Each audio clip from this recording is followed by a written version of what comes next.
Season 49 may have ended, but apparently we're not done with it. Welcome to this week's episode of Survivor Squared. I am your host, Tony Squares. This is where we take Survivor and we treat it like it should be treated, the fifth major sport in the United States. And we talked all through season 49. We had a recap episode every single week. We had guests on to talk about the winner, Savannah, Sophie, Belardi, the Trace Leches Alliance. We did it all. And we thought we were on the road to season 50, but nay, nay. Nay, nay. Because some crazy accusations have been thrown out there of a little world called cheating, a pregame alliance that may have been struck, and so much is flying out there that you guys knew I could not treat this alone. I had to bring on someone who can be a scholar, for lack of a better word, to treat this situation the way it should be, because I am all over the place and I need to get down to the nitty-gritty and find out the answers on exactly what these Sage files have unveiled. So, if this is the first time you're watching this show, welcome. We do an episode every week. We're covering the traitors. We're covering season 50. Give us a like. Give us a subscribe. Help this grow. But if you know nothing about Sage, season 49, and Survivor, strap in. We're going to give you all of the details. And welcome into the show the person, the expert I needed to help me along the way, Miss Tess Higgins. Come on in, Tess. I'm so happy you're here. Yay. Thank you for having me. Very excited to talk about all of the mess. It's definitely a mess. It's definitely been a little bit awkward. It's definitely been a little, I mean, Sage came out there and gave a 47-minute presentation that is longer than most old episodes of Survivor, and you watched all of it. At least it literally. You watched all of it, so I didn't have to, pretty much. And we're going to pick your brain on everything that's going on in there. But what is your first, I guess, in the world of Survivor, you call yourself the reality scholar. You love breaking down all these reality TV shows. How odd is it for Sage to come out like this and start really attacking people as early as a week after the finale? I think it's such an odd and interesting case, specifically because, like, her Instagram is private. And I think that she's getting a lot of criticism right now, like, oh, she's just looking for attention, blah, blah, blah. And I'm like, if she wanted attention, this would be public. She would not have rejected my Instagram follow request. I had to jump through a lot of hoops to get the screenshots and get the link to the YouTube video. So that's also what kind of makes it weird, is because it's like almost behind a wall. Like it's not, you have to, like, if you know where to get the links and stuff. And then on top of that, it's pretty odd to see someone spilling this much kind of behind the scenes information. Usually a lot of these NDAs on reality shows have like a 2-year period where you're not allowed to generally say stuff like this or contradict anything that would be in the final edit of the show by saying, like, well, here's what actually happened. And the fact that she's done this all so brazenly over the period of like a week and a half without any sort of like stories been deleted or videos been deleted, I also find really interesting, because that means that CBS doesn't care. Because it means I know something. In Bachelor world, they I've seen many times where like a contestant will like go off on their stories and say something a little like, that would be against the show, and then hours later it'll be taken down because the producer texted them and said, like, you can't say that. So yeah, very unique situation here. Very unique situation. And the other part of it is that you say CBS might not care, but it also might be Sage might not care. Maybe CBS is knocking on her door to say, that's Sage, we true. need you to be quiet. And Sage is like, I don't give an F, because we'll go through Sage in a second. But I do want to backtrack and sort of take us from the beginning here. If you've never known Sage and you have no idea what's going on, specifically if you're watching, let me explain in sort of short form how we got here. Sage was a finalist in season 49. She got 1 vote. She came in 3rd place. And then during the season, she had kind of a run with some people in the beginning, had a tete-a-tete with Shannon where she was very much saying Shannon was two-faced in a way and calling her out for performative nature. And then Sage starts to be a little bit performative herself. She likes to talk about how she loves poop and collecting blackheads, and also at the same time is this in true life really badass person. She was in the military. She's done all these great things, a truly strong individual, at the same time has this quirky side to her that is scared to talk about stuff in public. She also is a person that has tried to be on reality TV before. She was a season 47 Survivor alternate. She has tried to be on Big Brother. She has applied to multiple places. That was all in her pregame interviews. And so she knows the world of reality TV and was playing to the cameras a lot and used her way to find herself to middle her way into the final and tried to convince the jury at the end that she was playing all these games strategically. They put her in third place. Now we come to afterwards. She gives a couple of nuggets along the way, a couple of breadcrumbs that there were people cheating in the pregame of Survivor when they're all staying at the hotel, when they were not supposed to be talking to each other. There were secret meetings and people actually discussing pregame alliances with each other before stepping on the beach. Sage is here saying, I'm going to name some names, but I'm giving you time to come to me first if you want to like talk on the side so I don't name you. On the other side, there were two people taken away from season 49 before this game began. They were eliminated from the cast because they were pre-gaming and talking before the game. Producers stepped in and replaced them with two alternates. So we knew this was happening, and Sage is out here giving us the juice at the other end of it. I don't know whether she's doing this for her own game because, as you said, her Instagram is private. She's not trying to gain followers out of this, gain clout out of this. Is there truth to what Sage was saying because of what we've seen go away? There's so much out there in this that we can dive into, but just for the summary of it, am I missing any bullet points? I think that's kind of the spark notes, yeah. Because I'm trying to get it all. We've been, I think, fair to Sage on this show. She has not been my favorite contestant, and I've talked about her gameplay quite a bit on this, and she would never accept my follow on Instagram. I haven't even tried because of the things we've discussed about her on this show, but I want to make sure that I'm covering at it from a all bases covered angle because she very well could be true in what she's saying here and calling out both now Sophie Bellardi and Jake as cheaters in the game of Survivor. Yeah, and there was that whole like, I might name people. Now I'm going to name people. Okay, today I'm naming people. So there was like a lot of build up to it, and oftentimes when stuff like this happens, we're like, are we actually really gonna get any information, or are they just like saying things? And then we actually did. So that surprised me as well. What did you feel about that angle of it, where it was sort of the breadcrumbs of I am going to name people, but first I want to give them the ability to come to me and I guess bow to the throne here and try to beg for forgiveness before it I didn't really. I don't know how to take that angle of it, but she definitely tried to give these people time before naming them. How did you take it? More than anything, that just seems like a very like evocative of like Sage's character and like who she is, and that like the big takeaway that I had from watching her long video was that she like there's almost like this sense of like I have to do the right thing. Like John Lovett, who was on Survivor 47 and was the first guy to get voted out, he said that he describes like a lot of the new era people who are cast on Survivor as like front of the classroom kids, and old Survivor used to be back of the classroom kids, and Sage very much gives that like front of the classroom energy of like, well, so and so was looking at their test like across the way, and I have to. That's the honor code. I have to say something. Like she seems like very like I have to do this. Like it is wrong of me to not say, and that seems like very specific to like her energy and who she is as a person. And she also seems very like motivated by people growing and learning and changing or whatever. Like she did say in the video there was a third person that she could have named, but she decided not to because in her opinion they had like shown growth and accountability already. That part where she had more names than Jake and Sophie B and kept them to herself, that part to me kind of raised my hairs here, and the fact that she wanted these people to, I guess, show that growth that you were talking about. And I don't know, man. Who is she to judge the growth in the person? Like, what would have proved if Jake had called Sage? Like, what would he have had to say to get her to not name, to get him to not name her? Like, at what level is the growth there? Because we all don't know. This is Sage's world, and we're just diving into it literally.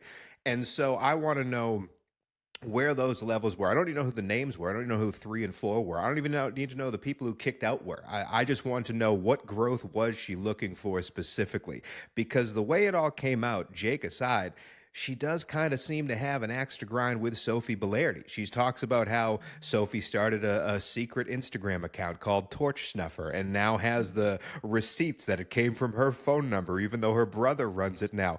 We talked about Sophie and everyone on the season 49 preview, and immediately after we put out that show on YouTube, we have no followers, barely any followers on YouTube. I had all the Bellardis in my mentions. They were searching for Really Survivor stuff. They were so, the whole family was so happy to be in activated. this Yeah. world and play around in it. And the fact that Sage is now directing her ire at Sophie in particular is it's a huge person to come after. And I'm wondering where these lines are drawn, whether they were because of gameplay and she feels like she was treated poorly, or whether truly, like you said, she's the kid in the front of the class and we all have to follow the honor code. I'm not sure. Were you in any way surprised that Sophie and Jake were the two people that she named? Because we were wondering for a while who these people could be. Yeah, they were actually like two out of the three that I thought she was going to name, just based on the fact that she said like originally that they weren't people that she considered herself to be friends with, and Mm-hmm. she doesn't follow them on Instagram, and I felt like the following was like a good indicator of like Yeah, you who she went might be deep. You went talking about. sleuthing. Yeah, and then she also mentioned too that like she was particularly worried about Jake's fans like Mm. threatening her or like coming in her DMs and saying stuff like more than so I think she felt a little like bad for Sophie and a little bad for naming Sophie. There was a Mm. little more like you know of a heightened energy around like talking about Jake, because she also Mm-hmm. mentioned like if you don't respond to this like nicely, Jake, then I will release more information about you. And I was like, what more could there Yeah, be? exactly. That's what I'm wondering. Unless What could it it's like be? maybe like I don't know, did he like send her some like mean texts or I don't know. Right.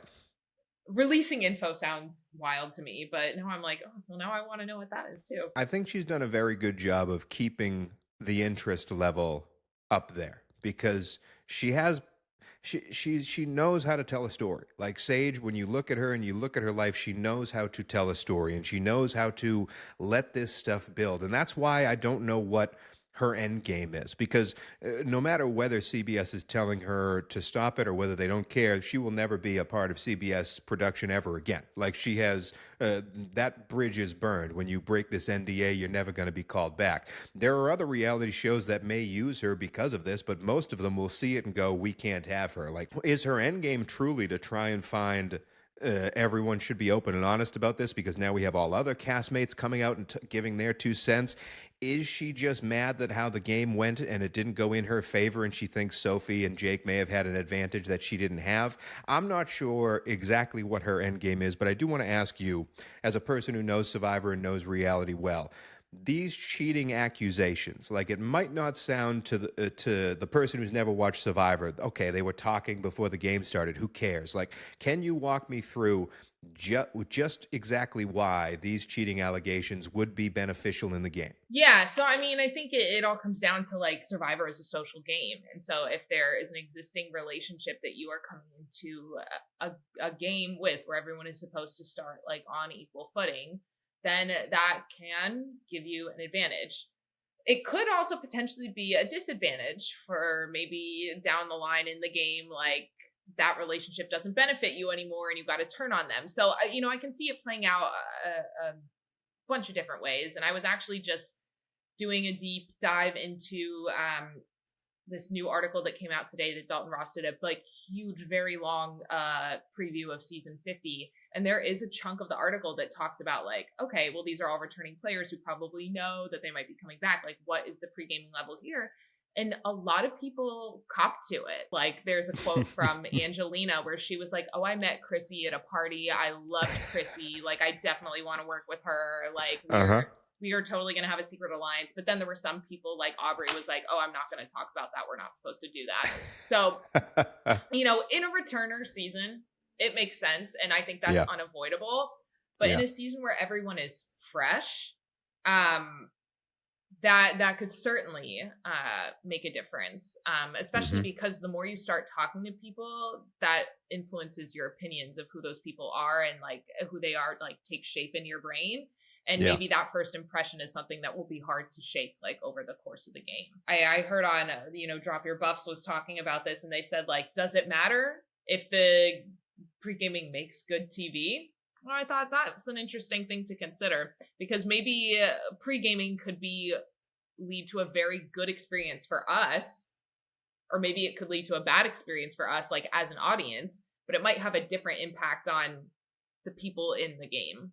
So, Again, I come from the world of sports. That's where I got my buff to begin with, and so I always try to throw this what's happening in Survivor and try to give it a metaphor of sports. And that just what you just said there reminds me of the steroid era of baseball, where all these people were juicing and they were hitting a bunch of home runs, and we had Mark McGwire versus Sammy Sosa, and it took over the world. And baseball's never hit those heights again. They were cheating allegedly, but they were cheating, and it led to some great television. So does Sage calling out these cheaters, is it as is it as bad of a cheating scandal as the steroid era? It may very well be to how it affects the game, but does it create for great TV like that home run race did? It very well may.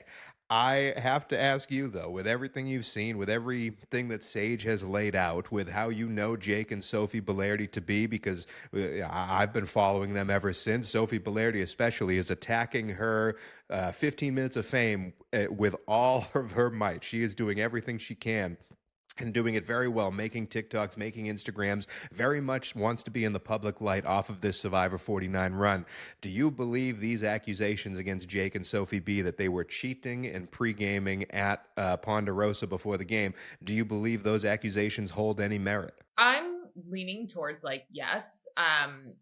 Whether like, you know, Jake and Sophie might think that their view their actions like a different way and maybe not consider it to be pre-gaming. I believe that. I mean, I think the thing that gives it merit is the fact that two people were removed from the game. Um, and also the fact that no one else from the season is really kind of coming out and saying anything to like stop listening to Sage, like she's crazy, or there's been almost like no response except besides like a little I'm unbothered post from Sophie P. And so that's the other flag that goes up for me too, because generally Hmm. when someone starts beef like this, the beefing will continue, but no Hmm. one is beefing back with her, which I find interesting. So I do believe there's like some kernel of truth to it. Whether it's happening to the extent that she believes it is, Yeah. who knows? But then people were going back and looking at Sophie's like pregame interviews where she calls out Jake immediately and it's like, A meat oh, like shield. I can't wait to work with that guy. And it's Yeah. like, oh, okay, Yeah. well, there's something happening there. So I fully agree. And now we're looking back at it with 2020 vision and we're trying to find the little mhm. catches or whatever. But at the same time, when it comes to them not responding and no one really responding, again, I only know this because I've interacted with these people now online. I've made videos Mhm. about them. We've talked to each other offline, and I've invited some of them to come on this show, not knowing fully that there is a media checklist that is who is approved that these people can Yes, do interviews with. yes. So I've caught myself again. I have no idea what I'm doing. I'm asking these people to come on an interview, and they have to very kindly tell me, like, Tony, you realize there's you got to go through CBS first. I didn't know, so I only say that to say everyone but Sage. And apparently, Annie Davis has been silent on this, and it may very Mhm. well be CBS saying, no, you can't talk about this. No, you can't That's a respond good to point. Sage. Yeah. You have to stay, because if I was Jake or Sophie Belardi, especially Sophie Belardi, who is as online as any of these players, I would Right. absolutely have responded to this in any way, shape, Yeah. or form, because She's you are very directly accusing vocal. me of cheating. Mhm. Right? Like you're accusing me of cheating, Yeah. and that takes my whole like that takes everything I've done into Yeah. that perspective, you know? Yeah. And I think something that was interesting that Sage brought up in her video was that she was like, I think if Jake and Sophie, you guys were to own up to this and take accountability, she was like, I think you could be more popular. I think people would like you more. And I was like, You know what? I don't necessarily disagree. Like, I think there is something to like owning your treachery that people like. Um, and maybe this is taking like treachery to like a new level because it's like a cheating, but people being like, yeah, I blindsided so and so, and who gives a fuck? I did it. That was me. Um, so there is a world where they can be like, yeah, I was the first person to get accused of cheating in Survivor. Like, that's me. Like, that's my brand. It could work. I'm curious if Sophie will ever kind of directly address it, because she is so online Mm-hmm. in other ways, and Mm-hmm. she's in my comment section too. Her brother's in my comment section. Mm-hmm. So They're wonderful. They're wonderful. yeah. And I think you're right. If they took accountability, they could kind of wear that as a cap, like I was the first person to cheat on Survivor or whatever. Because I've made stuff about Sophie Bellardi and how I wish she had used her advantages differently, and she may have won the million had she done it differently. And normally people get mad when you call out their misplays in a game, but they were very open and honest about it. Even the brothers were like, we should have done this, should have done that, blah, blah, blah. So like they are very much open to talk about it all, except for this accusation, which makes me think someone's putting the valve on that thing. But it is the story that seemingly won't go away. And I'm excited to see if they're ever. 'Cause here's the last question I'll ask you, I guess, because as we watch this season, we all knew Savannah and Rizzo were going to be on season 50. And it did kind of dilute the product itself when we kind of knew what the ending was going to be. It spoiled it a little bit. Otherwise, I believe if you look back at this season, the fact that Sophie, Rizzo, and Savannah were able to form this alliance and take their game all the way to the finish line, I think it was a remarkable feat. Do you think, and on top of that, I love Rizzo. I really love the kid. I would have picked Sophie Bellardi to be on season 50 over Rizzo because I thought Sophie Bellardi was magical in season 49. Do you think that Sophie Bellardi and Jake, even with the whole awful secret, him leaving early, I know he had the son and that's why he didn't want to play in season 50 supposedly, do you think that this cheating, this pre-gaming at Ponderosa helped them not get chosen for season 50? I mean, the thing that seems like the most obvious answer is that they just wanted a guy and a girl, like numbers wise, and so Rizzo made the most sense because it was a final three of all women. Sage also claims that production told the cast that they were like the most egregious cast they'd ever had when it comes to pre-gaming, which makes sense because they did eject two people. Mm-hmm. But then the question is like, if they had more than two alternates, would they have ejected more people? Like, would Jake and Sophie have been like that second tier of people if they had four alternates that would have been like, get out of here? Who knows? And maybe what they did was not really cared about because the two people who left were so bad that it made everyone else look like fine. So maybe in another season, that whatever they were up to might have been worse. And they kind of just lucked out that there were two people who were doing it way worse than they were. Speaking of, put yourself in the shoes of those two people that were kicked out. Again, there are NDAs and there are contracts, but clearly you're never working with CBS again. So you could come out and say, I was the first person ever kicked out. Where are they? Why have they not come forward and said, like, all right, here's the real story. I have nothing to lose. You have nothing to lose. Yeah. I wonder if there's some sort of like clause in some sort of like exit agreement or something, but I don't know. I mean, They should just come out. They should pop on the Reddit and give us the goods because absolutely. I mean, and whatever clause there is, Sage is breaking it. Like Sage is breaking every clause in the book. So like we're already snowballing this thing, and these two could easily come out and become a celebrity in their own right if they were like, I got something to say. Like they'd be able to do their own thing. I don't know. Any final thoughts on the Sage files? Is this the end of it? Are we just going to ponder on forever, or is there more, do you think, coming out? She said that she wasn't going to post anything for like a week, and then she was like going to take time to herself or something. So I'm like, okay, let's see if that's true or not. I bet she does come back next week and makes another long video just about the response to her giving out the information. But I mean, I think another key takeaway is that she spends like a good third of that video just talking about how much she doesn't want these people to be hated on. And that she fears that by naming them, that's what will happen. And I think she feels a lot of like guilt about that. At least like that was kind of what was coming through the screen to me, is like I have to tell the truth, but I feel bad about it, and I don't want anyone to be upset or like get hurt or whatever. And you know, and it's interesting that that's what she asked for, because I feel like most of the hate has like swung back her way, unfortunately. A big part of like my creator ethos is that like we need to learn to be nicer to the people that are on our screens and have more empathy for them, because like they aren't little meme robots like playing a character. They are themselves. And they have to continue being themselves after the show is over. Yep. And even if you don't like what someone does on a show, like criticizing someone is different than like hating them and Correct. saying like, oh, you're an ugly loser or whatever. Correct. And it's like, you know, I want to share the things that she said, but then the comments are so freaking crazy. And Yeah. I'm like, did you not hear what I just said in this video where she said like, don't send hate to people, and then now you're doing it? Yeah.